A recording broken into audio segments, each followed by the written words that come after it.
படிச்சு சொன்னேனே கண்டிஷன்ஸை follow பண்ணுங்கடான்னு கேட்டிங்களாடா? Indian team தான் ரொம்ப டேஞ்சரஸான டீம். ஆனால் சில பிரச்சனைகள் இருக்குது. இதே மாதிரி ஃபைனல்ஸ்லையோ செமிஃபைனல்ஸ்லையோ இந்தியா அதை ப்ரெஷர் ஹேண்டில் பண்ணுவாங்களான்னு கேட்டால் தெரியல.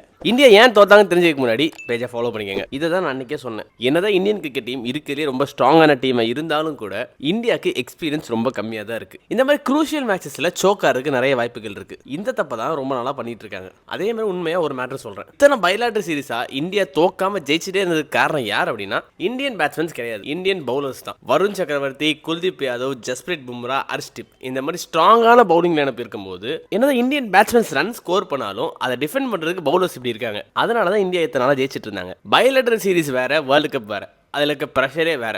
பைலேட்டரல் சீரிஸில் ஐபிஎல்ல இது ஃபுல்லாகவே ரன்ஸுக்காகவே ஃப்ளாட் ட்ராக்காக இருந்தனால இந்தியா ரொம்ப ஈஸியாக ஸ்கோர் பண்ணிட்டாங்க.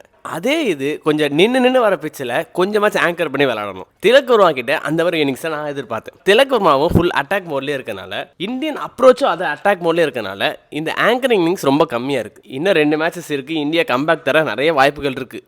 இந்தியா எலிமினேட் ஆகிட்டாங்கலாம் சொல்லலை. இருந்தாலும் எனக்கு கமெண்ட்ஸில் போட்டு இந்த அடி அடிச்சிட்டிங்களே, சே மனசு கஷ்டமாக இருக்குது. இப்போ கரண்ட்டாக இந்தியாவில் சந்தோஷமாக இருக்குது ஒரே ஒருத்தர் தான். அது யார் அப்படின்னா, அவர் எங்கம்மா குடிச்சுட்டு ரூமுக்குள்ள டான்ஸ் ஆடுறாரா.